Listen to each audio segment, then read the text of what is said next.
Hello everyone. MKS में आपका बहुत बहुत स्वागत है। आज के इस नए वीडियो में हम डिस्कस करने वाले हैं रसायन विज्ञान।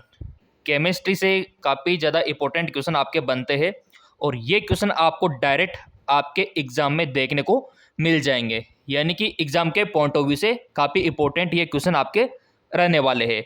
तो चलिए वन बाय वन करके डिस्कस कर लेते हैं और इनका फुल एक्सप्लेन मैं आपको देने वाला हूँ। निम्न में से कौन सा विकल्प एक मोल आदर्श गैस के लिए Cp एवं Cv के सही संबंध को व्यक्त करता है? Which one among the following is the correct option for right relationship between Cp and Cv? तो देखो, ये बहुत ही इंपॉर्टेंट क्वेश्चन है और आपने आइडल गैस के बारे में भी पढ़ रखा है। बेसिकली जो आदर्श गैसें हैं ना, अगर आपने पढ़ी होगी एनसीईआरटी में भी, तो भी आप इसको कर दोगे। चलो बताओ कौन सा ऑप्शन सही हो सकता है। आई होप आपने आपके मन में सोच लिया होगा कि हाँ ये हो सकता है। अब मैं इसका आंसर आपको देने वाला हूँ। देखो, आइडल गैस के लिए Cp minus Cv is equal to R होता है और ये ऑप्शन यहाँ पर नंबर 2 पे दे रखा है। Cp minus Cv is equal to R, तो नंबर 2 यानी कि दूसरा ऑप्शन सही होगा। अब बढ़ते आगे की ओर। अगला है कि कुल 14 प्रकार के ब्रेवे जालगों की अंतः केंद्रीकृत एकक कोष्ठिकाओं की संख्या के लिए सही विकल्प है। यह भी आप पढ़ के आए हो। The correct option for the number of body centred unit cell in all 14 type of Bravais lattice unit cell 7523 कौन सा सही हो सकता है? ऑब्वियसली बात है, कितनी होती है? 3 होती है। तो 3 कहाँ पे दे रखा है? ऑप्शन 4 में दे रखा है। तो ये ऑप्शन 4 इसका राइट ऑप्शन होगा। कितने अच्छे क्वेश्चन है। देखो, इस प्रकार के क्वेश्चन आपके बनते हैं। आपके देखो अंतर बीसीसी आपने पढ़ रखी है, एफसीसी केमिस्ट्री में जो सॉलिड स्टेट वाला चैप्टर है वहाँ आपने सब पढ़ रखा है। चलिए बढ़ते आगे की ओर। अगला क्वेश्चन, यहाँ पर क्वेश्चन है कि उत्कृष्ट गैसों का नाम उनकी रासायनिक अभिक्रिया के प्रति अक्रियता के कारण पड़ा है। उनसे संबंधित असत्य कथन को पहचाने। असत्य को पहचानना है आपको, है ना? तो आपको नॉलेज होना चाहिए कि कौन कौन सा सत्य है उत्कृष्ट गैस के बारे में, जो नोबल गैस है उसके बारे में। Identify incorrect statement. तो ये 4 स्टेटमेंट आपको दे दिए, तो बताओ 3 तो इसमें सत्य है, ट्रू है, यानी कि करेक्ट है, और एक इनकरेक्ट है। तो वो एक इनकरेक्ट कौन सा है? नोबल गैस के बारे में जो हमारे नोट्स है ना, उनमें भी जिक्र हमने किया था और बताया था कि यहाँ से क्वेश्चन बनेगा नोबल गैस से। नोबल गैस हो गया आपका, आइडल गैस हो गया, क्वेश्चन बनता है। आई होप आपने सिलेक्ट कर लिया होगा। जी बिल्कुल। देखो, यहाँ पर सत्य कथन कौन कौन से है पहले तो वो देखेंगे। उत्कृष्ट गैसें जल में अल्प विलेय होती है, यह भी इसके बारे में क्या है? सत्य कथन है, ठीक है। और उत्कृष्ट गैसों में दुर्लभ परिलक्षपण बल होता है, यह भी क्या है? सत्य है, ठीक है। यानी कि इन दो को तो हम कट कर सकते हैं यहाँ पे।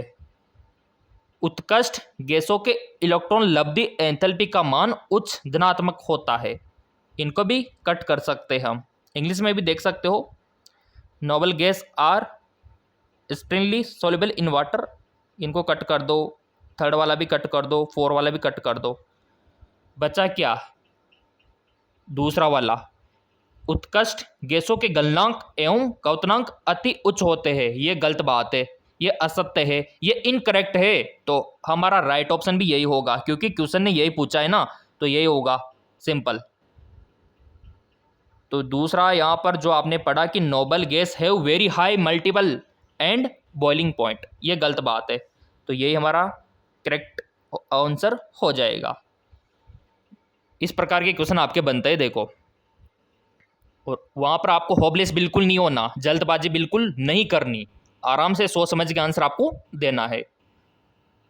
अगला क्वेश्चन, अगला यहाँ पे 2 ब्रोमोपेंटेन के विहाइड्रोहेलोजनीकरण अभिक्रिया का मुख्य उत्पाद पेंट टू इन है। उक्त उत्पाद का निर्माण आधारित होता है। The major product form in dehydro, देखो ये पढ़ा होगा आपने इसके बारे में, हाइड्रोहेलोजनीकरण, ठीक है। तो इसके बारे में देखो, एक तो है सेड-जेब का नियम, हुंड का नियम, हाफमैन का नियम। हाँ, कल मैंने बोला था कि नियम तो सारे याद कर लो आप, नियम तो सारे याद करने हैं आपको केमिस्ट्री के। रूल्स का क्या है, यहाँ पे रूल्स से काफ़ी सारे क्वेश्चन बनते हैं और रूल्स आपके काफ़ी काम आते हैं। जितने भी रूल्स है सारे हमने नोट्स में अरेंज कर रखे हैं। जो हमारा एप्लीकेशन है MKS एकेडमी, वहाँ पे देख सकते हो आप। अभी व्हाट्सअप नंबर भी बता देंगे सब आपको, पहले इसका आंसर दो आप। 2 ब्रोमोपेंटेन के विहाइड्रोहेलोजनीकरण अभिक्रिया का मुख्य उत्पाद पेंट टू इन है। उक्त उत्पाद का निर्माण किस पे आधारित है? तो देखो, हुंड के नियम पर भी नहीं है, ठीक है, और हाफमान के नियम पर भी नहीं है, हकल का नियम पर भी नहीं है। तो बचा क्या? आपका सेड-जेब का नियम। तो आपका सेड-जेब का नियम इसका राइट ऑप्शन होगा। और सेड-जेब का नियम ईमानदारी से बताओ किसको पता नहीं है? बहुत सारों को पता नहीं होगा। चलो मैं दिखा देता हूँ। ये देखिए, ये होता है सेड-जेब का नियम अकॉर्डिंग टू सेड-जेब रूल। ये हमारे जो नोट्स है ना, वहाँ पे सब कुछ हमने बता रखा है और ये आपके NCERT में भी बता रखा है। कमी है पढ़ने वालों की और क्वेश्चन अधिकतर यहीं से बनते हैं। तो इसको नोट डाउन कर सकते हो, चाहो तो आप स्क्रीनशॉट दे सकते हो। और जिनको पहले से पता है सेड-जेब नियम के बारे में, बहुत बहुत धन्यवाद आपका। चलिए बढ़ते आगे की ओर। अगला यहाँ पे ये देखिए, मध्यावयता प्रदर्शित करने वाला यौगिक है। The component which show metamerism, पढ़ रखा है ना मेटामेरिज्म, पूरा NCERT से आपके क्वेश्चन बनते हैं। NCERT आधारित क्वेश्चन हम करवाते हैं, देखो तभी तो बोलते हैं कि सब्सक्राइब करके रख लो, बेल आइकन पर प्रेस करके रख लो। तो यहाँ पर देखो 4 ऑप्शन है। मध्यवयता प्रदर्शित करने वाला यौगिक आपको बताना है, कौन सा ही यौगिक जो मेटामेरिज्म शो करता है। देखिए, C5H12 भी नहीं है, ठीक है, ये भी नहीं करता।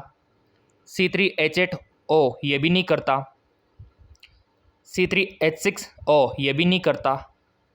अब बचा क्या? C4H10O ये करता है मेटामेरिज्म, मध्यावयता प्रदर्शित। तो नंबर 4 इसका राइट ऑप्शन होगा। नेक्स्ट,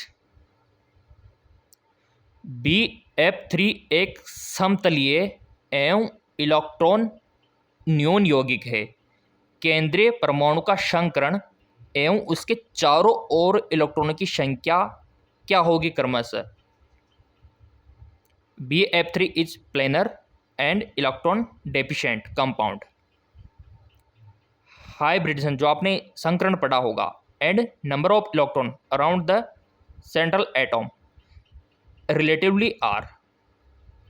तो आपको बतानी है यहाँ पे, एक तो संकरण बताना है और इलेक्ट्रॉन की संख्या बतानी है। संकरण तो कौन सा होगा, इलेक्ट्रॉन की संख्या कितनी होगी BF3 में? लगाओ दिमाग, नोट्स में बताया था मैंने, कोशिश करो, देखो आ जाएगा आंसर, क्योंकि आपने संकरण भी पढ़ रखा है ना, आ जाएगा। तो आशा करते हैं आपने सेलेक्ट कर लिया होगा।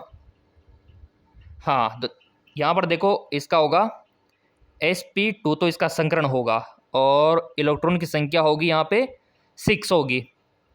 तो देख लो ये कहाँ पे मैच हो रहा है, sp2 6। अब यहाँ पर आप बोलेंगे सर sp2 और 6 कैसे होगा, थोड़ा सा एक्सप्लेन कर दो। तो चलिए कर देते हैं आपको एक्सप्लेन। इस प्रकार का संरचना आपका बनेगा, देखो इस प्रकार का, ठीक है ना। अब इसमें देखो, number of electron around boron, ये बोरॉन है ना, तो इसके अराउंड ऑब्वियसली बात है, अंधे को दिख रहा है 6 इलेक्ट्रॉन होंगे, ठीक है। 2 2 2, 2 को मल्टीप्लाई 3 से करेंगे तो 6 ही होगा ना। और आपका हाइब्रिडाइजेशन की बात करें तो बोरॉन का होता है sp2। क्लियर। तो कभी कभार आपसे अगर शेप भी पूछ ले तो ट्राइगोनल इसका शेप होगा। तो इस प्रकार से आपको हल करना होता है। क्लियर। चलिए बढ़ते आगे की ओर। टिंडन प्रभाव निम्न के द्वारा प्रदर्शित किया जाता है। सही विकल्प आपको चुनना है। The right option for the statement Tyndall effect, बताइए किसके द्वारा प्रदर्शित किया जाता है। ये सॉल्यूशन का नाम आपको दे रखा है, 4 ऑप्शन, इनमें से आपको बताना है। टिंडन प्रभाव किसके द्वारा प्रदर्शित किया जाता है, यानी कि वो विद्यार्थी बता सकता है जिनको पता है कि ये सॉल्यूशन देते हैं, है ना। तो देखिए यहाँ पे NaCl के द्वारा तो आपको पता है कि नहीं दिया जाता, ठीक है। तो ये तो कट हो गया हमारा। ग्लूकोज भी ना, ठीक है। यूरिया विलेन ना, बचा क्या, स्टार्च। तो स्टार्च विलियन, starch solution Tyndall effect show करता है। तो स्टार्च इसका राइट ऑप्शन हो जाएगा। याद रख लेना जिनको पता नहीं है, क्या होगा, स्टार्च सॉल्यूशन। लिख सकते हो नोटबुक में, डायरेक्ट क्वेश्चन बन सकता है अब की बार। चलिए बढ़ते आगे की ओर। और देखो सब्सक्राइब कर रखा है, बेल आइकन पर प्रेस कर रखा है, तो रोजाना मिलेंगे आपको फ्री में MCQs। निम्न क्षारीय मृदा धातु हैलाइडों में से कौन सहसंयोजी एवं कार्बनिक विलायकों में घुलनशील है। कैल्शियम क्लोराइड, या फिर आपका strontium chloride, magnesium chloride, beryllium chloride, बताइए। इंग्लिश वाले इधर देख लो आप। अमंग द फॉलोइंग एल्कलाइल earth metal halide one which of the covalent and soluble in organic solvent. सारे मृदा धातु हैलाइडों में से कौन सहसंयोजी एवं कार्बनिक विलायकों में घुलनशील है, तो वो है आपका beryllium chloride. Beryllium chloride number 4 इसका राइट ऑप्शन होगा। बढ़ते आगे की ओर। अब इसका आंसर तो आपको करना है। देखो, निम्न में से किस विधि का उपयोग कर अत्यधिक शुद्ध धातु को प्राप्त कर सकते हैं जो कमरे के ताप पर द्रव है। Which of the following method can be use to obtain highly pure metal which liquid room temperature. ये 4 ऑप्शन है और चारों विधियां पढ़ रखी है आपने। विद्युत अपघटन भी पढ़ रखा है, क्रोमेटोग्राफी भी पढ़ रखा है, आसवन भी पढ़ रखा है, और मंडल परिष्कर जिसको आप जॉन रिफनिंग बोलते हो, ये सब आपने पढ़ रखा है। और मैंने बोला भी था शुद्धिकरण की सारी विधियां पढ़ लेना। हमने जो नोट्स अवेलेबल करवा रखे हैं और ये PDF वगैरह सब अवेलेबल हमने जो करवा रखे हैं ना एप्लीकेशन पे, उनको भी देख लेना एक बार। बताइए। काफ़ी सारे विद्यार्थी बोलते हैं सर ये नोट्स कहाँ पे मिलते हैं, है ना, PDF वगैरह कहाँ पे मिलते हैं। उसका प्रोसीजर थोड़ा सा मैं दिखा देता हूँ आपको, है ना। बट इसका आंसर करो पहले आप। बिल्कुल सही आंसर किया आपने। इसका आंसर होगा आशवन डिस्टिलेशन। ऑप्शन 3 इसका राइट ऑप्शन होगा। अगर ये सही किया है तो अपने आप को 1 नंबर दे सकते हो। तो नोट्स कहाँ पे मिलते हैं, PDF कहाँ पे मिलते हैं, वो देख लेते हैं, फिर आगे की ओर बढ़ते हैं। देखो गूगल प्ले स्टोर पे ये एप्लीकेशन है, इसका लिंक हमेशा वीडियो के डिस्क्रिप्शन में रहता है, ठीक है। और यहाँ से काफ़ी सारे कोर्सेज आपको दिख जाएंगे, वो ज्वाइन करके ले सकते हो। और यहाँ पर आपको व्हाट्सअप नंबर भी दिख जाते हैं। अगर आपको डायरेक्ट लेना है, कोई प्रोसीजर अगर आपको समझ में नहीं आता है तो आप पर्सनली बात कर सकते हो 8302105558। डायरेक्ट व्हाट्सएप पे भी हम PDF भेज देते हैं ताकि विद्यार्थी पढ़ ले। ये व्हाट्सएप नंबर है। तो नोट्स वगैरह सारी सप्लाई हम यहीं से करते हैं। अब बढ़ते अगले क्वेश्चन की ओर। निम्न बहुलकों में कौन योगात्मक बहुलक, जो आपका बहुलक पॉलीमर वाला चैप्टर है वहाँ से लिया गया क्वेश्चन, ठीक है, तो वहीं से बना है, पॉलीमर से क्वेश्चन अक्सर बनते हैं। तो निम्न बहुलकों में से कौन योगात्मक बहुलकन के द्वारा निर्मित किया जाता है? Which of the following polymer prepared by additional polymerization? Teflon, nylon 66, novolac, Dacron, कौन सा सही होगा बताइए, कौन सा सही होगा? बिल्कुल राइट ऑप्शन होगा आपका टेफ्लॉन, पढ़ाया था मैंने और नोट्स में भी बताया था। टेफ्लॉन इसका राइट ऑप्शन, पहला वाला। क्लियर, बढ़ते आगे की ओर। अगला क्वेश्चन है, एथेन के निम्नतम अस्थायी स्वरूपण में दिथल कौन है? बताइए। Dihedral angle, of least, stable, conformer of ethane.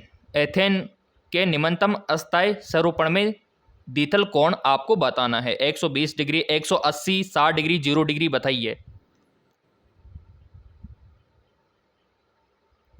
I hope आपने वन ऑप्शन चूज कर लिया होगा आपके मन में, तो इसका राइट ऑप्शन होगा 0 डिग्री, और 0 डिग्री ये दे रखा, ये वाला। अब यहाँ पे आप बोलेंगे सर ये 0 डिग्री कैसे होगा, तो चलिए आपको एक्सप्लेन यहाँ पे कर देते हैं। सो ये लीजिए इसका सॉल्यूशन।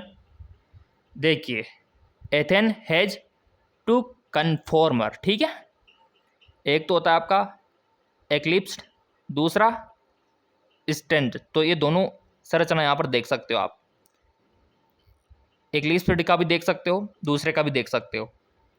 अब यहाँ पर देखो रीज़न क्या है। रीज़न है कि जो आपका एक्लिप्स्ड कन्फॉर्मेशन है, ठीक है, इज लेस्ट स्टेबल वाइल स्ट्रेंज conformer is most stable. In eclipsed conformer the dihedral angle is 0 degree. बच्चे बच्चे को पता है, अगर पढ़ोगे तो सब पता रहेगा। देखो, और यहाँ पर डायग्राम में तो हमने क्लियर ही कर दिया। देखो आप, अगर बच्चे को ये डायग्राम भी पता रह गया ना, तो वैसे कर देगा कि हाँ यहाँ पे लिखा हुआ था 0 डिग्री, है ना। तो इस प्रकार से आपको याद रखना होता है। तभी तो बोलता हूँ कि एनसीईआरटी में और हमारे नोट्स में जो डायग्राम दे रखे हैं ना, फ्री टाइम में देख लिया करो डायग्राम को, पिक्चर देख लिया करो, फोटो देख लिया करो, उनसे भी काम आपका बन जाता है। अब बढ़ते आगे की ओर। एक कार्बनिक यौगिक में 78% भार द्वारा कार्बन एवं शेष प्रतिशत हाइड्रोजन की मात्रा है। इस यौगिक के मूलानुपाती सूत्र का सही विकल्प आपको बताना है। इंग्लिश वाले इधर देख लो, काफ़ी सारे कमेंट आ रहे थे सर हिंदी इंग्लिश दोनों में करवाइए, तो दोनों का रख दिया हमने, ताकि हिंदी वाले भी खुश और इंग्लिश वाले भी खुश।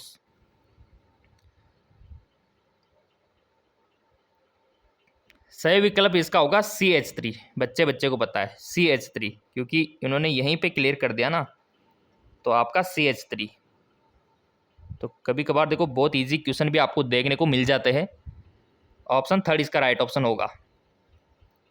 और ये तो आपने अच्छे से पढ़ा था वात्याभट्टी का, है ना, केमिस्ट्री 12th में। वात्याभट्टी में प्राप्त किया जा सकने वाला अधिकतम तापमान है the maximum temperature that can be have in blast burner. वात्याभट्टी, ठीक है, बताइए मैक्सिमम टेम्परेचर कितना प्राप्त किया जा सकता है। बताया था मैंने, नोट्स में भी जिक्र किया था, 2200 के, ठीक है जी, बिल्कुल 2200 के। तो ये ऑप्शन दूसरा इसका राइट ऑप्शन होगा। और याद रखना, अगर आपसे कोई पूछ लेना कि वात्याभट्टी में अधिकतम तापमान कितना प्राप्त किया जा सकता है, तो 2200 आपको याद रखना है। चलिए बढ़ते आगे की ओर। अगला क्वेश्चन है कि किसी षटकोणीय भाग जो आपका हेक्सागोनल प्रिमिटिव, एकक कोष्टिका में चतुष्फलकीय एवं अष्टफलकीय रिक्तियों की संख्या, सही विकल्प बताइए। ये देख लो आप, अगर आपको हिंदी में समझ नहीं आता है तो इंग्लिश देखकर आप आंसर कर सकते हो। चतुष्फलकीय एवं अष्टफलकीय रिक्तियों की संख्या आपको बतानी है। बताओ कितनी होगी चतुष्फलकीय और अष्टफलकीय रिक्तियों की संख्या कितनी होगी, चलो बताओ। बिल्कुल सही चुना होगा आपने। हाँ, 12 और 6 होगी, 12 और 6 इसका राइट ऑप्शन होगा, 12 और 6। ये देखिए, सो बेसिकली इस प्रकार के क्वेश्चन आपके बनते हैं। जिन विद्यार्थी को पीडीएफ लेना है, नोट्स लेना है, तो जो नंबर मैंने आपको दिखाया था व्हाट्सएप वाले, एक बार चाहो तो आप नोट डाउन कर सकते हो। इस पे सारा प्रोसीजर हम आपको बता देंगे। बाकी एप्लीकेशन पे लाइव क्लास लेना है तो एप्लीकेशन डाउनलोड करके आप लाइव क्लास ले सकते हो। नोट्स लेना है तो इन पे व्हाट्सएप कर सकते हो। बाकी देखो, अगर आपने ये चैनल सब्सक्राइब कर रखा है, बेल आइकन पे प्रेस कर रखा है, तो फ्री में आपको नॉन स्टॉप इसी प्रकार एमसीक्यूज रोजाना मिलते रहेंगे। धन्यवाद।